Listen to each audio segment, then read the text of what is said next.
টেঙা বুলি ক'লে ক'ব নোৱাৰা হৈ যোৱা মই জনীয়ে ভণ্টি ঘৰৰ পাছফালে গৈ কোনফালেদি গ'লে পাতবিলাক কাটিব পাৰি তাকে চাই কলপাত কাটিব ল'লোঁ।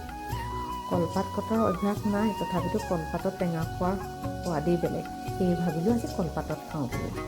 মোৰ অৱস্থাটো আপোনালোকে দেখি বিচুতি খাব। কলপাত কাটিবলৈ গৈ মই তেনেকৈ জাপ মাৰি আহিছোঁ, কিন্তু টেঙা খোৱাৰ কথা আছে, সেয়েহে একদম নামিছিলোঁ। আৰু এই দেখিছেনে মোৰ অৱস্থাটো? চুলিত ৰং লগাই লৈ একেবাৰে টেকটেকীয়া হৈ আছোঁ। আৰু ইয়াত কলপাতখিনি ভালকৈ ধুই লৈছোঁ। মই ধুই থকা নাই বাৰু দেই, ভণ্টি ঘৰৰ এগৰাকী ভাড়াতীয়া, তেওঁ বাহিৰৰ হয়। তেওঁ অসমলৈ আহি টেঙা খাই খুব ভাল পালে, সেই মোক ক'লে তেওঁ খাব বুলি। আৰু এয়া জলকীয়া বিচাৰি বিচাৰি গছজোপাত যেনে তেনে পালোগৈ। আৰু গছজোপাত যেনেকৈ জলকীয়াখিনি লাগি আছে ন, দেখিয়ে ভাল লাগিছে। এইজোপা চব পাত নহয়, তথাপিতো জলকীয়া লাগিবলৈ এৰা নাই। সঁচাকৈয়ে বাৰীখনত কিবা এটা বস্তু থাকিলে চিঙি খুবেই ভাল লাগে। আমাৰ ঘৰত তেনেকৈ বাৰী বুলিবলৈ নাই, ভণ্টিৰ ঘৰত যি নহওক অকণমান আছে। আৰু জলকীয়াকেইটা চাওকচোন, দেখিবলৈ বৰ ধুনীয়া।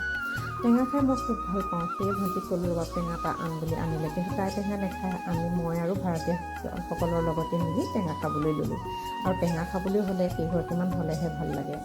আৰু অকণমানেই হওক, কিন্তু বহুত কেইগৰাকী হ'লে খোৱাৰ আমেজেই বেলেগ। এয়া দেখিছে নহয় টিকলাকেইটা, আমাৰকেইটা একদম ফিল্ডখন পাই ক'ব নোৱাৰা হৈ গৈছে।